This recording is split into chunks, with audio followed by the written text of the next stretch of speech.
Hey everybody, how's it going? How was your week?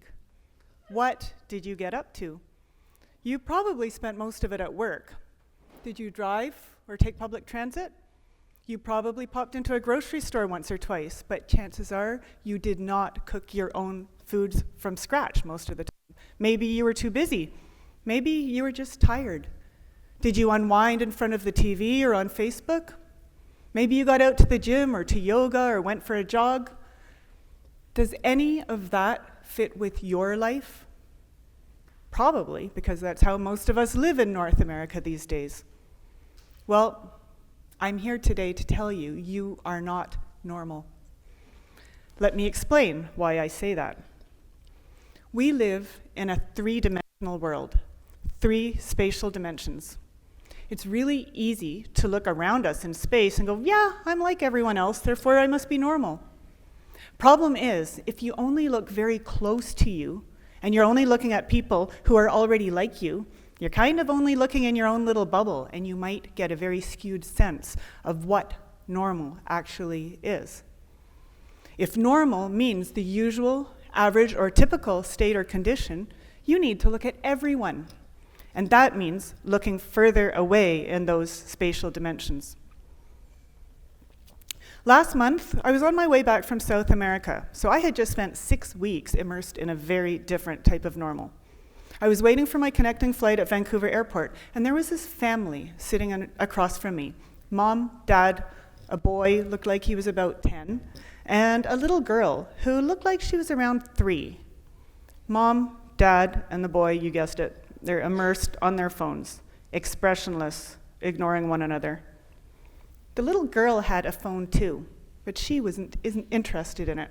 It was sitting on the seat beside her, and she was fidgeting around, standing up on her seat, sitting down again. She had a paper airplane she was playing with, and her whole family was ignoring her.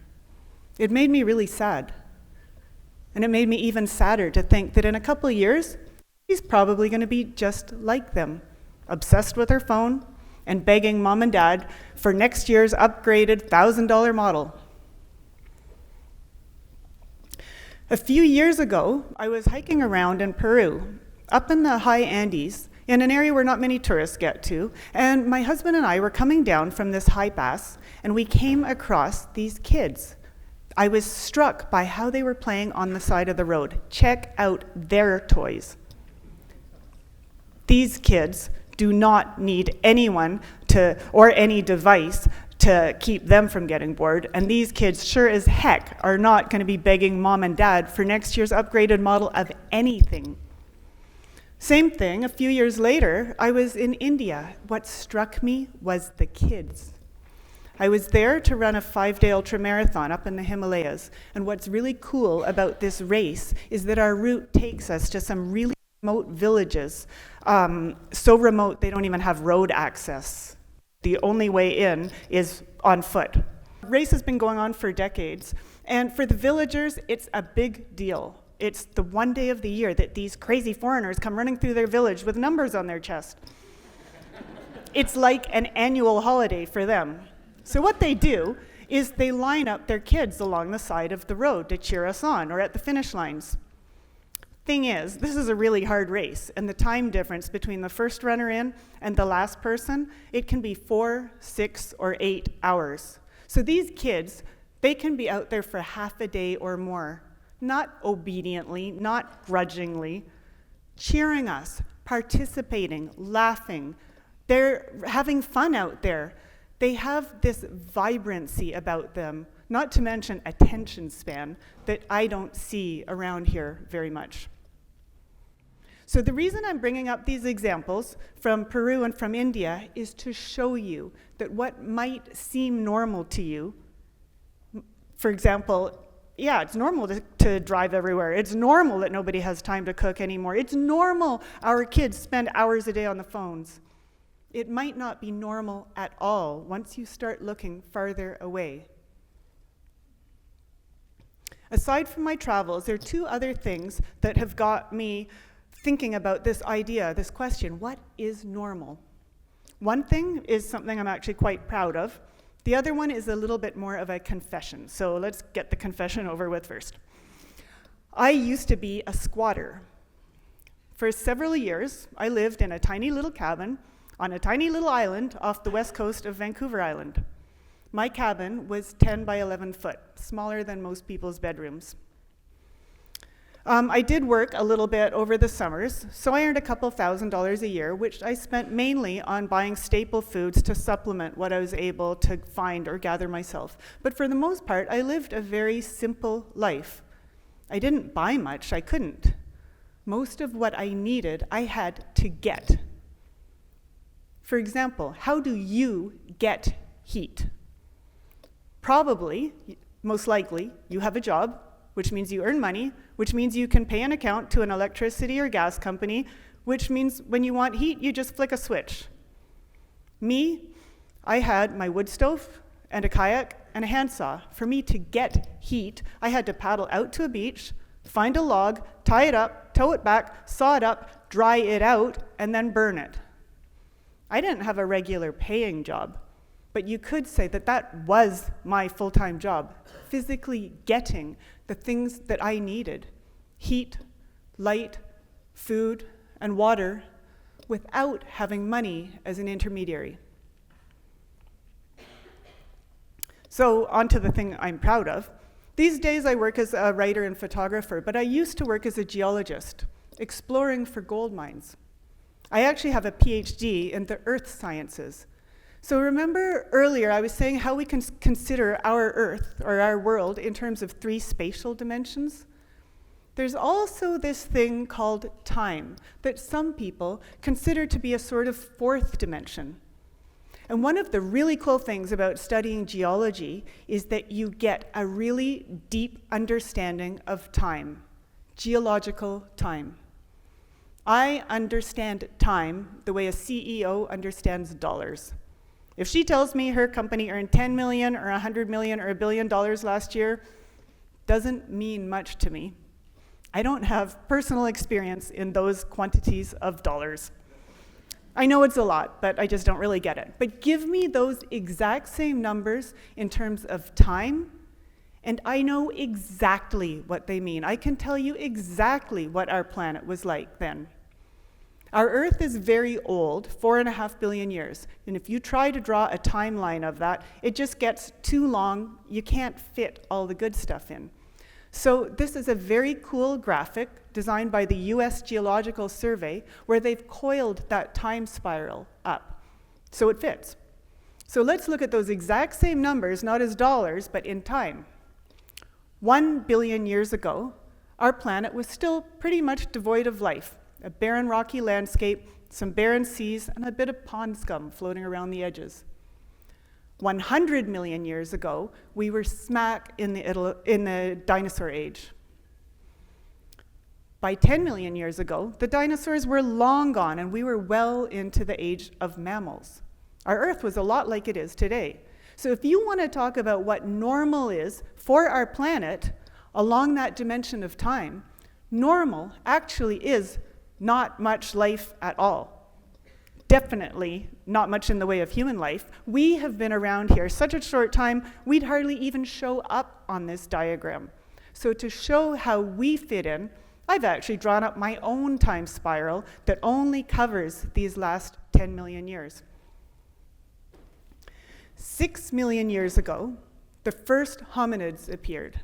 By 3.5 million years ago, these primitive humans were beginning to use basic stone tools.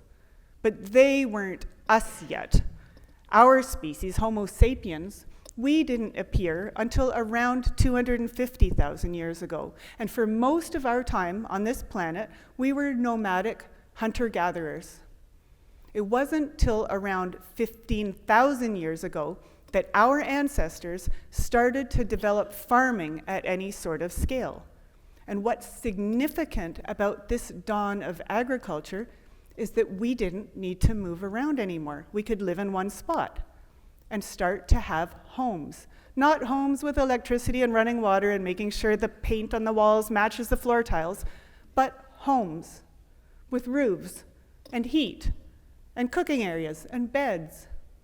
For 15,000 years, simple homes like this were our normal. In fact, until incredibly recently, your grandparents probably lived in a simple, basic home like this, whether here or overseas. And for millions of people today living in a simple home made out of mud or of stone or of reeds or of wood, and getting most of what you need locally still is normal.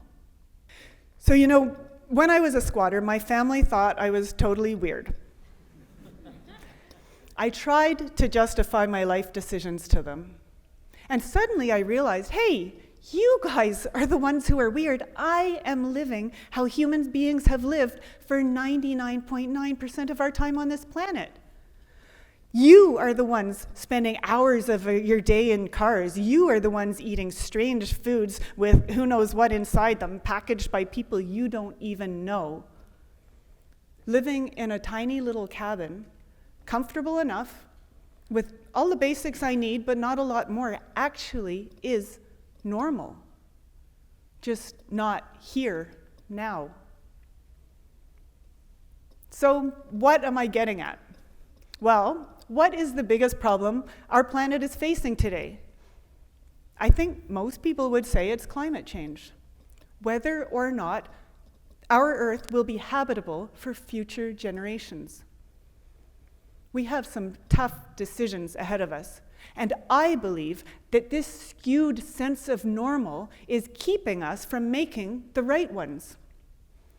For example, you've probably heard about the water shortages in Cape Town, South Africa. That affluent city and surrounding region, 4 million people, they are on the edge of running out of water. Their reservoirs, as of this week, their reservoirs are down to 18% level and dropping. Their taps may literally run dry soon. So, a few months ago, they enacted extreme water rationing down to 50 liters per person per day.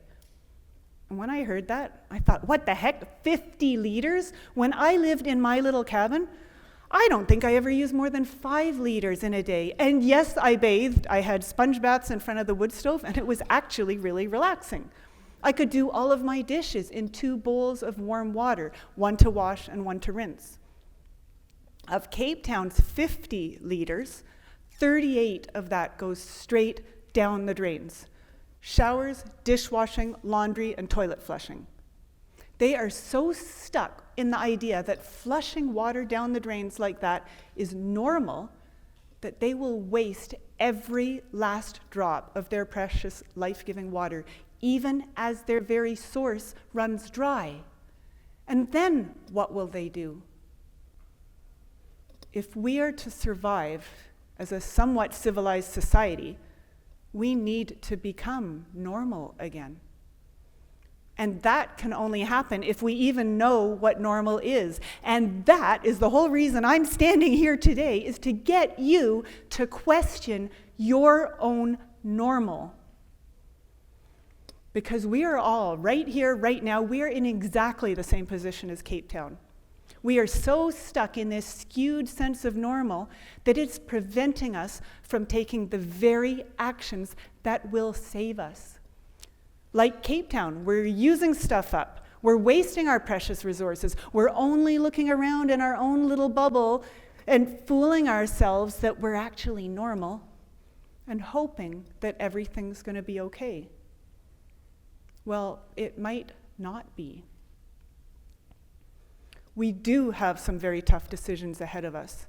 Our survival, whether talking as a species or talking future generations, possibly even talking ourselves personally, you and me, our survival depends upon us making the right decisions. We are not normal, but at least understanding that might help get us onto a better track. Thank you.